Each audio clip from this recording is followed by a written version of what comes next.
घर की औरत पार्ट 2। मीना याद है ना आपको, जिसके ससुराल में ससुर और पति कैसे उसका और उसकी सास का अपमान किया करते थे। वैसे तो मीना को नौकरी की इजाजत मिल गई थी, लेकिन मीना ये क्या है? खाना अभी तक नहीं बना। कब से मैं यहाँ बैठा हूँ कि नाश्ता कर लूँ। बस 2 मिनट, वो ऑफिस की एक ईमेल करनी है। तभी ससुर जी आ जाते हैं। मैंने कहता था जिस दिन ये फीमेल ईमेल करने लगेगी घर नहीं चलने वाला। तभी सास हाथ में नाश्ते की प्लेट ले आती है। ये लो, सभी उपमा खाओ। गर्मा गर्म स्वादिष्ट उपमा देखकर वाह माँ जी, 2 मिनट में ये कमाल, क्या बात है। वो आता है ना रेडी टू ईट वाला पैकेट, वही बनाया है। स्वाद बता बहू कैसा है। कल तक जो बीवी पति के नाम से ही कांपती थी, बहू के आ जाने के बाद कैसे उड़ रही है, ये देखकर ससुर जी को आ जाता है गुस्सा। हाँ, पैसे तो पेड़ पर उगते हैं ना, या तेरा बाप दे जा रहा है जो बैठे बैठे पैसे खर्च कर रही है। अरे जरा शरीर चला लिया कर, वरना पता है ना जब मेरा हाथ पड़ेगा तो कैसे काम करती है तू। बहू बेटे के सामने खुद का अपमान सास बर्दाश्त नहीं कर पाती और रोती हुई कमरे में चली जाती है। क्या पापा, क्या जरूरत थी माँ से ऐसे बात करने की? सुबह से कुछ नहीं खाया है, अब जब खाना आया तो रुला दिया आपने। चलिए देखते हैं माँ कहाँ गई। मेरी जूती भी ना जाए उस पागल औरत को देखने। अरे क्या गलत कहा मैंने? बस यही ना कि भाई पैसे बचाओ। अरे कमाने बाहर निकले ना तब पता चले कि कैसे हड्डी गल जाती है। बात तो सही कह रहे हैं पिताजी, माँ को तो बस पैसे उड़ाना आता है।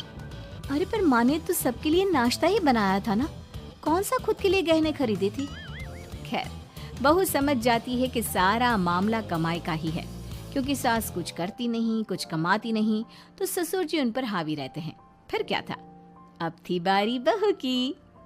माँ जी दरवाजा खोलिए, देखिए मैं उपमा लेकर आई हूँ, गर्मा गर्म खा लेते हैं।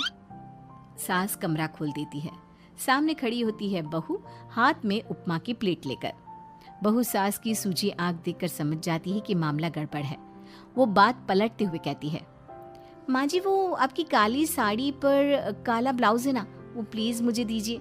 मुझे कल ना काली साड़ी पहनी, लेकिन कोई ब्लाउज ही नहीं है। सास बहू की बात में अपना गम भूल जाती है। हाँ हाँ बहू, क्यों नहीं, वो तो मैंने अपने हाथों से डिजाइन किया था। चल अभी निकाल कर देती हूँ तुझे।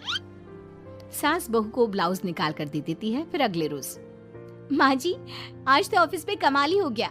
पता है क्या, सारी सहेलियों ने घेर लिया, पूछ रही थी ब्लाउज कहाँ से खरीदा। मैंने भी बोल दिया मेरी सास ने सिलाया, वो भी खुद डिजाइन करके।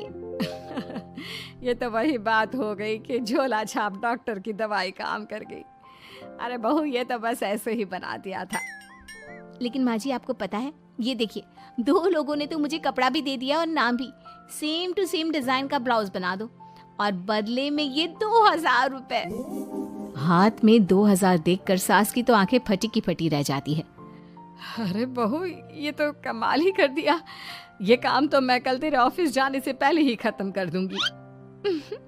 सच्ची माँ जी, कैसे इतनी जल्दी?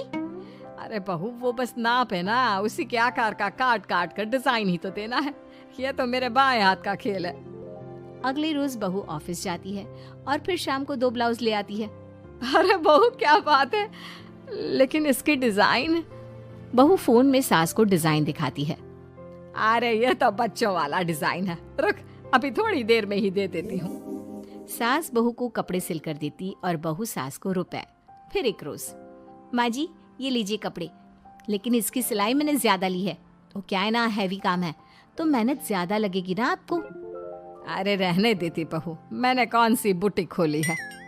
बहू को सास की बात में दम लगता है और वो कुछ सोचती हुई निकल जाती है। वो कमरे में बैठी होती है कि उसकी ससुर की जोर जोर से चिल्लाने की आवाज आती है। फिर फिजूल खर्ची। अरे तुम्हारे जैसी बेकार नाकाम काज करने वाली औरत कब पैसे की कीमत समझेगी। क्या जरूरत थी ये मशीन खरीदने की? अरे वो मैंने EMI में ली है, आपको पता है ना कपड़े सिलने का कितना शौक है मुझे। हाँ तो क्या दर्जी बनोगी, लोगों को पकड़ पकड़ कर नाप लोगी? अरे कुछ तो शर्म करो। तभी बहू आ जाती है, उसके हाथ में चाबी होती है। माँ जी ये चाबी, मैंने चौराहे में आपके लिए बुटीक खोला है, पैसा लोन से लिया है तो काम करके आप चुका देना। और हाँ माँ जी, कल उद्घाटन है तो 11 बजे दुकान में पहुँच जाना, पूजा में आपको ही बैठना है। ये सुनकर ससुर जी आग बबूला हो जाते हैं। कहीं नहीं जाएगी ये, इस घर की औरतें बाहर नहीं निकलती। तू तो इंजीनियर है इसलिए तुझे इजाजत दे दी, लेकिन ये तेरी सास 4 अक्षर नहीं आते इसको। अरे रहने दे, क्यों पैसा बर्बाद करवा रही है। सास को डांटने की आदत ससुर जी को जो लग चुकी थी। सास बहू की ओर देखती है। तो माँ जी कल वक्त से तैयार रहना। ससुर जी आप ही तो माँ जी को कहते थे ना उन्हें पैसे की कदर नहीं है, तो अब वो खुद ही कमाने जा रही हैं। अरे और क्या पापा, देखिए मीना ने कितना अच्छा बुटीक खुला है माँ के लिए। अरे रहने दो, ये कुछ नहीं कर पाएगी, गंवार कही की। ससुर की रजामंदी ना होने के बाद भी सास काम करती है, लेकिन ससुर भी ससुर होता है। एक रोज सास देर से घर आती है। कहाँ घूम रही थी? या कोई वक्त है घर आने का? घर का ठेका क्या आप मर्द लेंगे? अब लगोगी रसोई में, क्योंकि तुम्हारी बहू रानी भी नहीं आई अभी तक। पापा आज बाहर से ही मंगवा लेते हैं। आज बहुत ज़्यादा काम था, किसी की शादी का पूरा कपड़ा सिलना था। कल उन लोगों की ट्रेन थी, खुद बैठकर काम करवा कर गए हैं। बहू ये पैसे हैं आज के गल्ले के, ज़रा संभाल ले। ससुर देख रहा होता है कि कैसे कल तक जिस औरत को वो बुरा भला कहकर डरा कर रखता था वो आज उससे ज़्यादा कमा रही है। देखता है कितना दिन कमाती है। ससुर अब रोज़ कोई ना कोई ऐसा काम करता जिससे सास का काम बंद हो जाए। फिर एक दिन, हे भगवान 10 बज गया, बुटीक खोलने का वक्त हो गया है, लेकिन ये मेरी साड़ी, इस पर ये क्या गिर गया, पता नहीं किसने क्या डाल दिया, अब क्या करूं। सास दोबारा अलमारी से दूसरी साड़ी निकालती है, फिर उसे प्रेस करती है और किसी तरह बुटीक पहुंचती है जहां पहले से ही कस्टमर खड़े होते हैं। अरे क्या हो गया? लगता है काम चल गया तो मैडम के भाव बढ़ गए। पता है इस धूप में पिछले आधे घंटे से खड़े हैं, पता होता तो वो बगल वाली शॉप में ही दे देते। अरे अरे माफ़ करिएगा, वो क्या हुआ ना, तैयार होकर निकल ही रही थी कि साड़ी में सॉस गिर गया। दोबारा साड़ी चेंज की तो आप आई।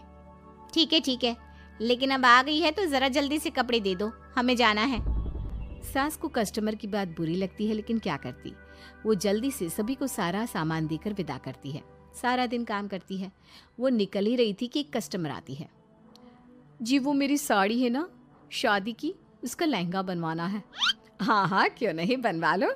शादी की साड़ी के साथ इमोशंस जुड़े होते हैं। बिल्कुल सही बोला आपने, परसों मेरी शादी की सालगिरह है तो ज़रा बना देना। अरे नहीं नहीं, इतनी जल्दी कहाँ तैयार होता है शादी का लहंगा, कम से कम 4 दिन तो। देखिए आप 2 दिनों में जितना कमाती है ना वो मैं आपको 1 दिन में दे दूंगी। बस मेरी ये शादी की साड़ी का लहंगा बना दीजिए। सास को भी अब पैसे की लालच आ जाती है। वो सोचती है कि वैसे भी कोई अर्जेंट काम नहीं है तो वो मैनेज कर लेगी। अब ठीक है, नाप दे दीजिए। औरत नाप देकर वहां से चली जाती है। सास सोचती है कि घर जाकर रात में काम करेगी। ये सोचकर वो उस औरत की शादी की साड़ी घर ले आती है। वाह, अब काम घर पर भी ले आ रही हो। हाँ लेकिन घबराइए नहीं, घर के काम में कोई असर नहीं होगा। सास घर का काम करती है, बहू के साथ खाना बनाती है, खिलाती है और फिर क्या बात है सासू माँ, बड़ी जल्दी जल्दी काम कर रही हैं आज। सास बहू को सारी बात बताती है। क्यों माँ जी, इतनी भी क्या मेहनत करना। अरे बात सिर्फ पैसे की नहीं है, बल्कि उस बेचारी औरत की इमोशंस की भी थी। ये उसकी शादी की साड़ी है ना। ससुर पास खड़ा सब सुन रहा था। अब देखो, बहुत काम करने का शौक है ना, कैसे भरे बाजार तुम्हारी दुकान खुद तुम बंद करोगी। जब सास पूरी रात काम करके सुबह लेटती है, मौका देखकर ससुर कैंची से साड़ी को काट देता है। अगली सुबह, चलो कल आधा लहंगा सिला था, आज पूरा करके शाम को ही उसे उसका लहंगा सौंप दूंगी। लेकिन ये क्या, सास जैसे ही लहंगा उठाती है, लहंगा तो फटा होता है। वहीं ससुर छुपकर सास को देख रहा था। हाय रे, ये किसने किया? ससुर छुपकर हंस रहा था। बहू देख लेती है और ससुर के पास जाती है। पिताजी, आपसे ऐसी छोटी हरकत की उम्मीद नहीं थी। अब खुद ही दुकान बंद करेगी। ससुर वहाँ से चला जाता है। सास भी वहाँ आ जाती है। वो समझ जाती है कि उसके पति ने ही साड़ी पर कैंची चलाई है। लेकिन फिर शाम को, जी वो मेरा लहंगा तैयार हो गया?